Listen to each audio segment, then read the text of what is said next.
guys, welcome to the video. I'm Amy and I post 3 times a week, Monday, Wednesday, and Friday at 12 p.m. EST. I post lots of 3-day foundation wear tests, makeup first impressions, full face of one brand, monthly favorites, things like that. If that sounds like your kind of content, I hope that you will subscribe so that you don't miss out on mine. In today's video, we are going to do the 21 questions tag, makeup edition. I will put the questions below also. If you want to do it, I would love to see other creators do this. I think this is really fun. I've never done a tag video before. I think I'm supposed to tag people to do it. I don't know how to tag people though. But Ava, if you're watching this, do this. Ava's amazing if you don't follow her already. She's amazing. She's hilarious. You will love her. Great Gemini energy. Yeah, if this video sounds like something you'd be interested in, don't forget to give it a like so I know you like tag videos. Since I've never done one before, I wonder how it'll do here. So, let's go ahead and get into it. Okay, the first question is, what is the oldest makeup product in your collection? Oh my lord, the oldest makeup product in my collection, which after this video I am going to finally declutter, is this L'Oreal Paris Color Riche eyeliner in the shade Black Brown. Let me show you this up close so you could just really truly see how incredibly old and crusty this is. It is so old, you guys. I probably have had this for well over 15 years. And I've been using it. Like, I used it in the year 2020. I didn't use it this year yet. I mean, I'm not going to because I'm going to declutter it finally. But I am so... like, I love purchasing makeup, love buying makeup, but when it's something like a brown eyeliner, I'm like, if I have one, I'm just going to use the one I have. I've used this in my brows. I've used this in my waterline. I've used this as an eyeliner. I've used this as a base for eyeshadow. I've done so many things with this, and I've had it since I was like 13. So we are getting rid of this today because I do have 2 brown eyeliners now. I have the Maybelline one and I have the Raw Beauty Christine ColourPop one. So I'm getting rid of this one. Number 2, what is your most recent makeup purchase? Auric. Everything from Auric. I got all 3 of the eyeshadows and one of the Glow Lust, and I cannot wait. I'm hoping by the time that you see this video, I will be filming that video. I'm hoping that I have it in my hands by then. So that is the most recent thing that I purchased. I cannot wait to use that. If you guys are excited about Auric, which is Samantha Ravndahl's brand, if you didn't know, Samantha Ravndahl is a beautiful, wonderful OG beauty YouTuber that has like the least amount of drama tied to her name. And she's perfection. But anyways, that is the last makeup purchase that I have. What is the first makeup product you ever used? I would say technically the very first thing I ever used was probably something like a lip smacker. But the first makeup where it was like, I'm wearing makeup, so I'm doing my makeup and this is how I do my makeup, was black eyeliner. You know, back in 7th and 8th grade, when I circled my entire eye with black eyeliner and wore my hair in pigtails and wore fishnet t-shirts. But I would say eyeliner was definitely my first staple, and it wasn't a wing liner. It was just line the entire rim of my eye, no mascara. It took me years of wearing just eyeliner before I started wearing mascara, guys. Years. What is a makeup trend that you used to love, but now you hate? Now, I wouldn't necessarily say hate, and I'm only going to talk about things that apply to me technically. So matte foundation. I used to live and breathe and die for matte foundation. I wanted my skin to look so matte, like sand. I wanted it to look so matte, you guys. But that's because I had really oily skin, and matte skin was actually pretty in back then. And I'm only saying like 4 or 5 years ago. I wanted my skin to be completely full coverage, opaque, and matte. That's what I really wanted. So that's one thing that I just can't get behind now. I can get behind some satin matte, like looks, you know what I mean? But I am a glowy dewy girl.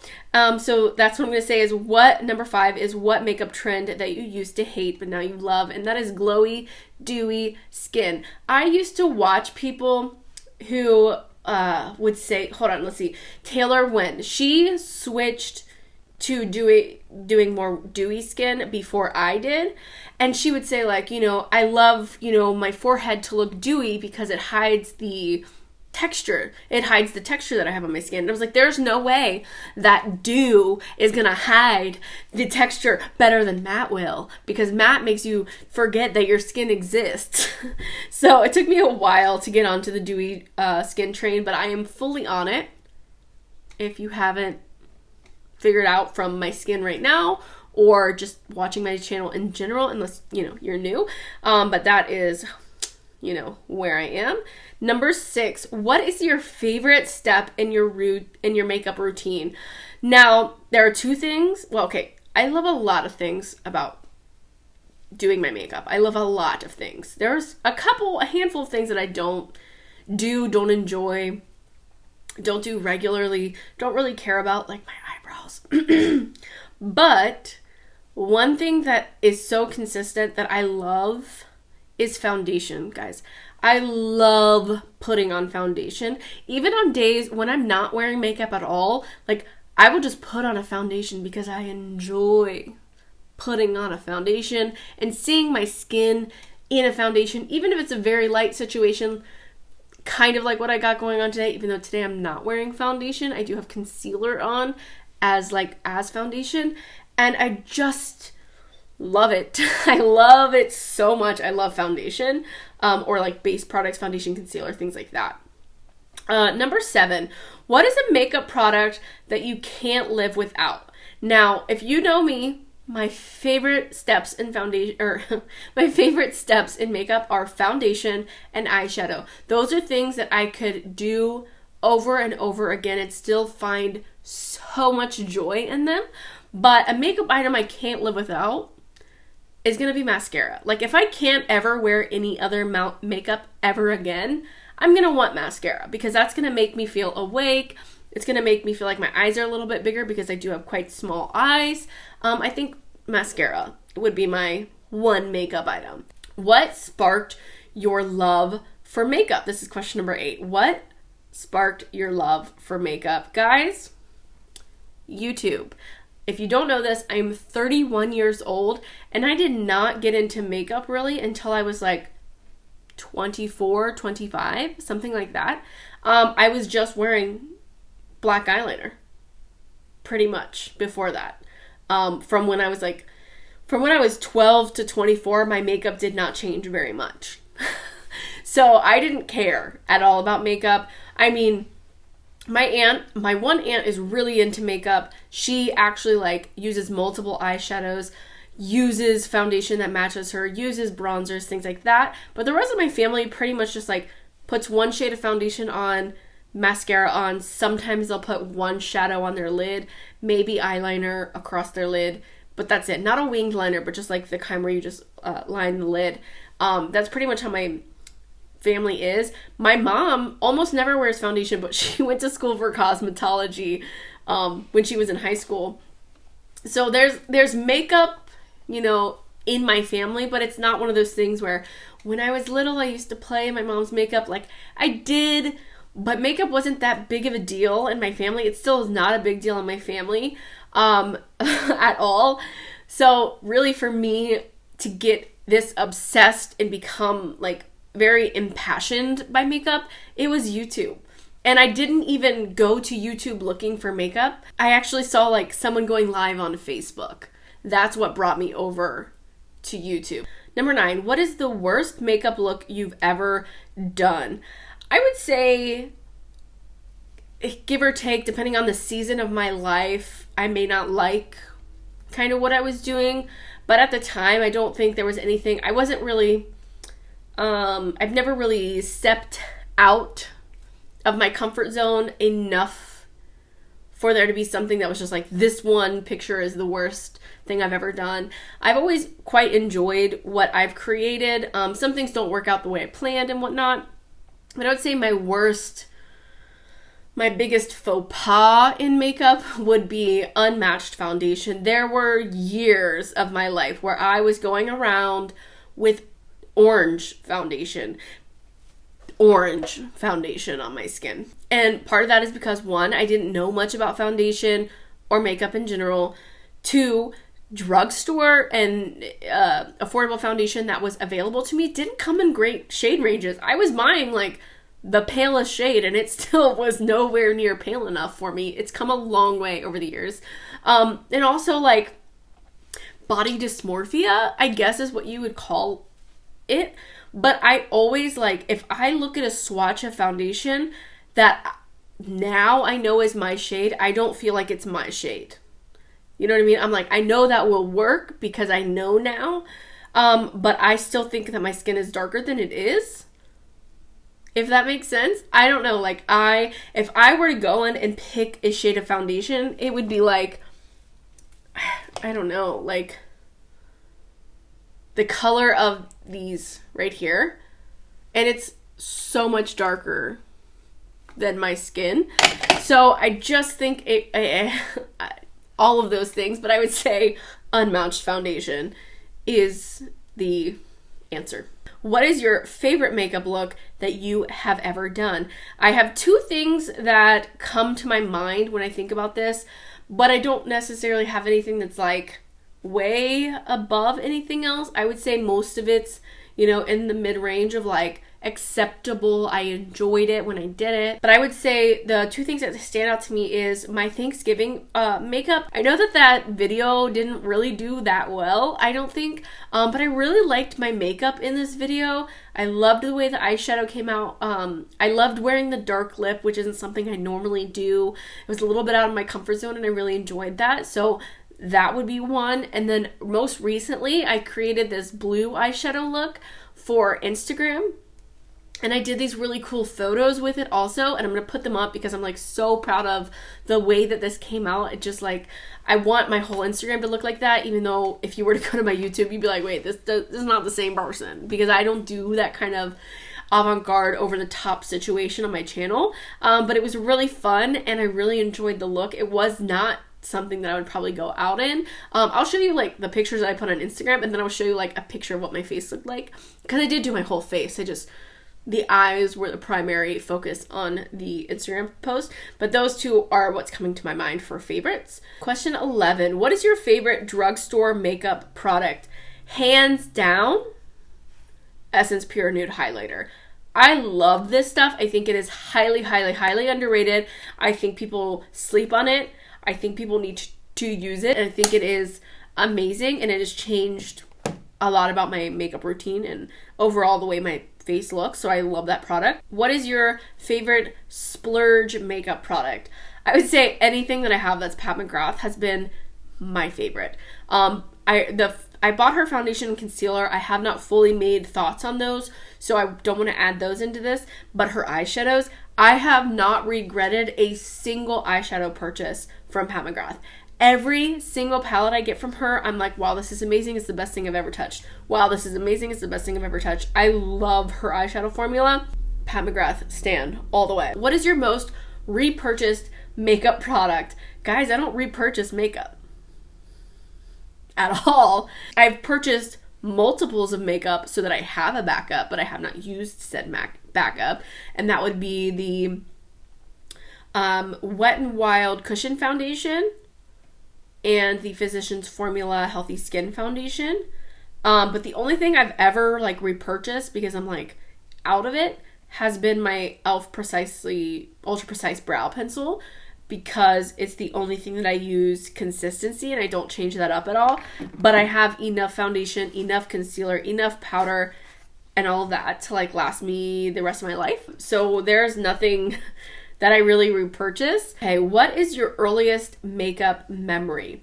Actually, my earliest makeup memory would be there's a specific eyeshadow palette that I think of, and I'm gonna put it right here. This is what every single woman in my family uses as makeup. This, besides my one aunt that's actually into makeup and she has multiple things, but she still only has drugstore things. Let me just get that through your head. She doesn't have the collection that I have or anything like that. She's not like me. But like my mom, my aunt, my other aunt, my cousin, this is the makeup item that they use, and it's something that I used as well. When I would line my eye with just the eyeliner, I would put this on first, and I would use my finger, actually. I did not use the little sponge applicator that comes with it, but that's the thing that comes to my mind. Number 15, what is your favorite place to shop for makeup? I'm going to say 2 things. 1, online. I shop online like 99% of the time, even pre-pandemic. I'm a very much online shopper. I love going into stores and browsing and things like that, but I'm an online shopper. So I would say Ulta, Sephora, probably more Ulta, because I can get a variety of things, as well as like if I needed to, I could get deodorant, shampoo, things like that, where I would not be buying shampoo from Sephora. And so I would say Ulta.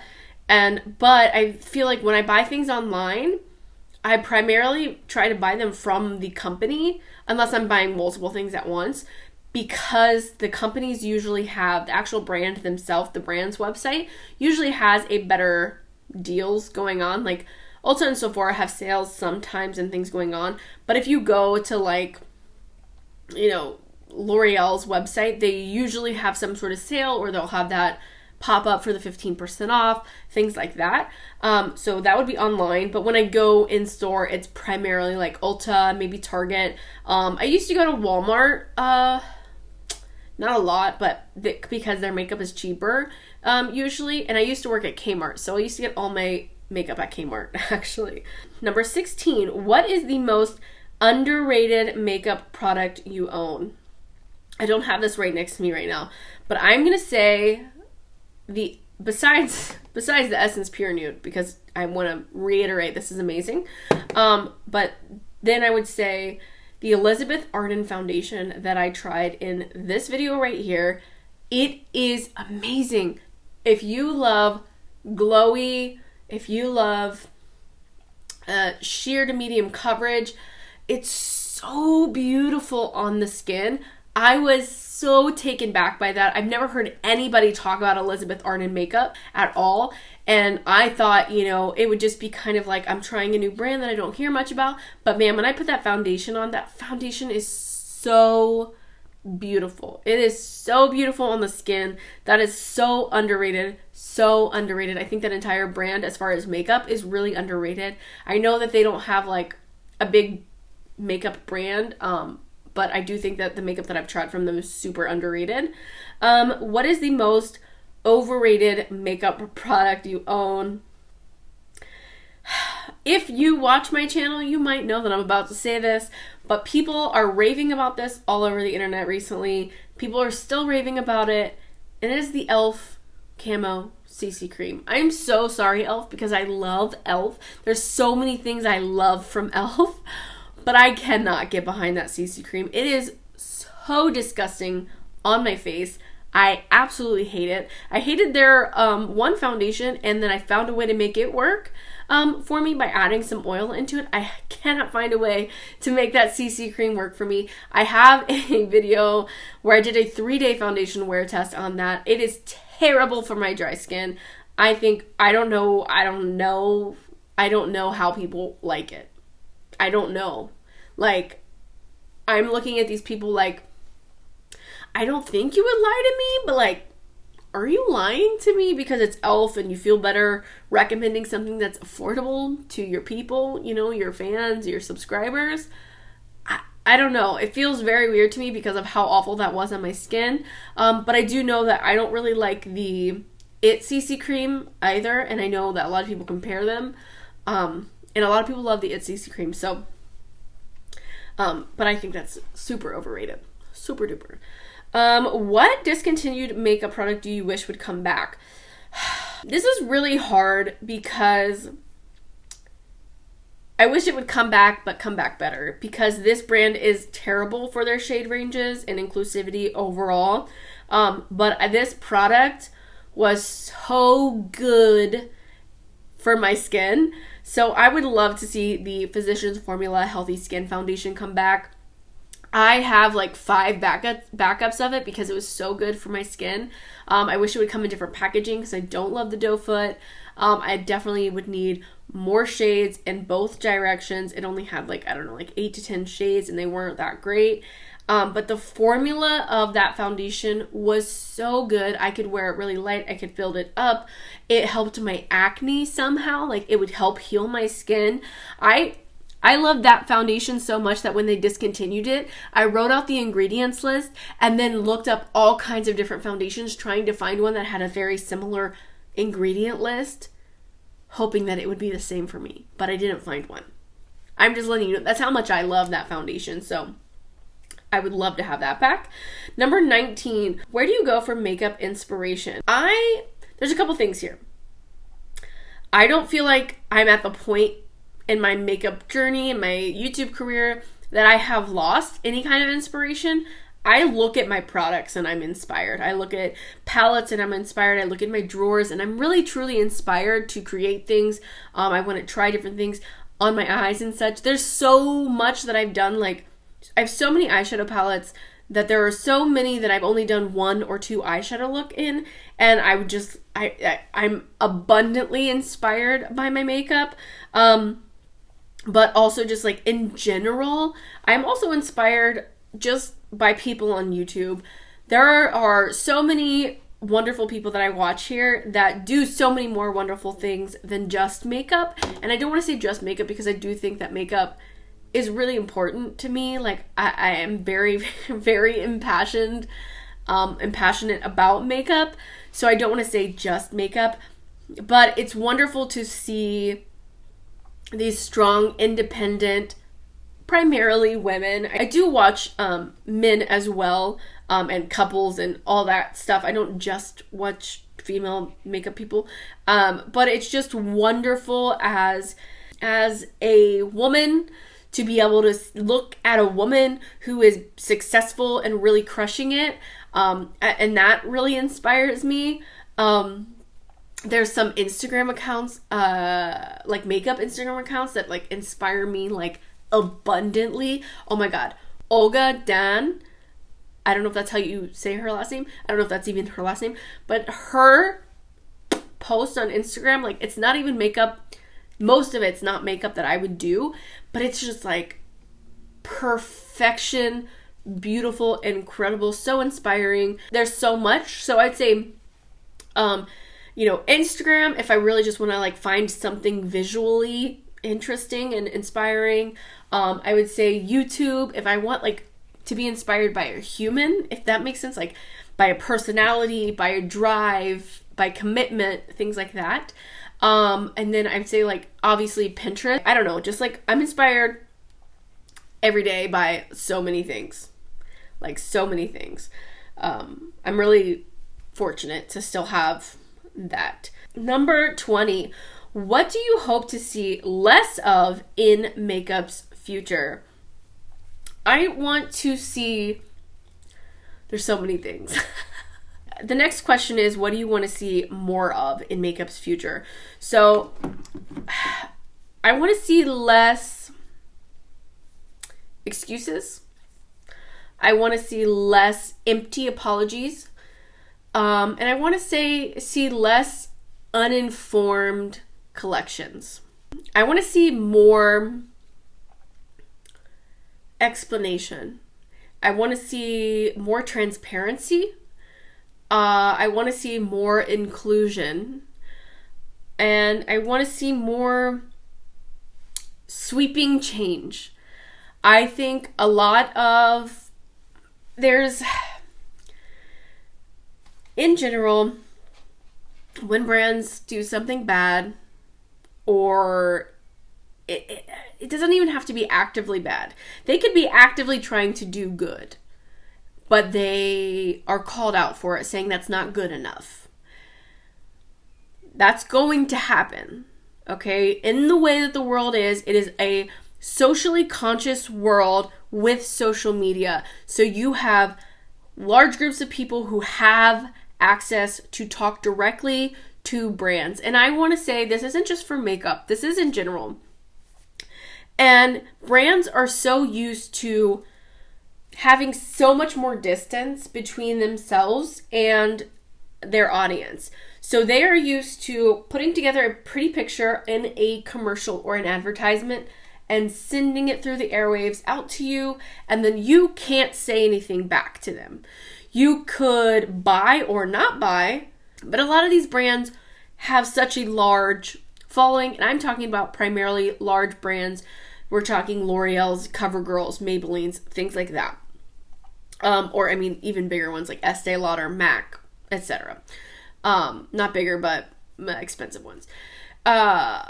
So they are not used to having to have that conversation, and they are used to be able to market and kind of propaganda-ish you into something. So we are going to call this product the best highlighter. They're not comparing it against anything. Okay? So people used to see an ad and they would say, oh my gosh, that one is the best. I'm going to go get it. But now they have people like us here on YouTube to help you know if your skin tone is like mine, if your skin type is like mine. Here is what this looks like on texture, up close, in this good lighting, etc., to give you a little bit more of an informed decision rather than just based on the marketing. And then they also have social media, so people, consumers, can talk to them. And I'm really just talking kind of in circles and in not really saying what I'm saying. But I just don't think that these companies have really moved forward in time with us. So they do not have the correct PR team. Their PR team does not have the correct knowledge. They probably have PR teams, and by PR I don't mean free makeup that influencers get. I mean PR as in public relations. They don't have, they're probably using PR teams, that firms that were created like hundreds of years ago that have been around forever, which is awesome. But advertising and social media are two different things. And I don't think that these brands are really built for it. I don't think there's a niche, there's a hole there that needs to be filled, and it's not being filled. It's not being filled. I'm hoping over the next few years we start to see that position be filled with someone that understands a little bit more, because I don't want to see brands coming back in the comments or deleting the comments, coming up with excuses. I don't want them doing that kind of stuff anymore. I want them to be transparent. I want them to be proactive. I want them to share with us, because they're finding out their consumers aren't idiots. They are now way more informed than they've ever been before, because they have a variety of reviews and swatches and everything to go based off of. So they have so much more information than they've ever had before, and they are having a platform to communicate that to the brands. So I would love to see that relationship be better. This is like, I'm so sorry that I'm talking like this, but I hope that if you are at this point of the video, since it is the last question, that you are with me in the long haul here. I want to see it from the brand's perspective. I want to see it from the influencers or content creators' perspective. I want to see it from the audience's perspective, both audiences, the audience that does not follow them on social media, is not into makeup, that audience, the base audience of their customers, their base consumer, as well as the audience member that is more informed and more communicative. I want to see a better relationship among these people, and I want it to not be so defensive. I think let me give you an example of kind of what I'm talking about. No name, I'm not naming anything here, but let's say a brand were to say, hey, we only have one kind of foundation and it did really well, but we don't have that many shades. So we want to come out with a new kind of foundation and expand the shade range in that, and see if we have markets in these other shades. Because that's how a brand is going to view it. They are not going to say, you know, I want to do what is right. They're not gonna say that. And if they do say that, that's a really big step. And I know I don't want to praise them, you know, for doing the minimum. I want the general census of people to understand that, like, brands aren't used to having to deal with this flack, for lack of better words. They are used to manipulating their audience into purchasing their products, no questions asked. It's just business. I get that. I understand. But, you know, it's 2021. We're grown here. The communication is just, it's going to increase. You've got Gen X coming for your next, bro. Okay? Like, it's not going to fly anymore. You come up with a crappy shade range, you're gone. No one cares. No one cares. No one cares. You know? So, from the brand's perspective, they think, let's try it and see if it's good for business. That's where they're at right now. Then they put it out on social media, and people go, no, that does not cut it. And they go, yeah, it does. We expanded. That's what brands have been doing. That's what brands have been doing. It isn't driving me crazy. They've been, you know, responding, you know, with excuses, or changing the subject type things, or providing a empty apology, which also drives me crazy. And they're like, oh my God, we're so sorry. We didn't know. And it's like, you're saying sorry, but that's not an apology. That's not changing your behavior. That is not an explanation or transparency in how you plan to move forward, etc., etc. So those are the things that I want to see. I want to see a brand be able to take the feedback, because they're not going to stop getting feedback. Feedback is going to be more and more frequent, more and more harsh. I definitely see that's going to grow. So they really need to grow their team to be able to handle that. And I want to see them pull up for change. I want to see more brands coming back to her and saying, hey, here's what we've done so far. Here's what we still plan to do. We didn't hit our mark here. I want this to be one of the KPIs. You know, we have more Black people, Indigenous people, Asian people, Mexican people, other Hispanic people, Indian people in our ranks to help us. Because 3 white girls ain't cutting it. A white man ain't cutting it. I'm telling you that right now. So, I don't know. I just think there's so much to talk about here. I could definitely make an entire video about me rambling on this. I would probably need to organize a little better. If you would like to talk more about that, let me know down below, because I just feel like I'm making this video last so much longer than it needs to by talking about this.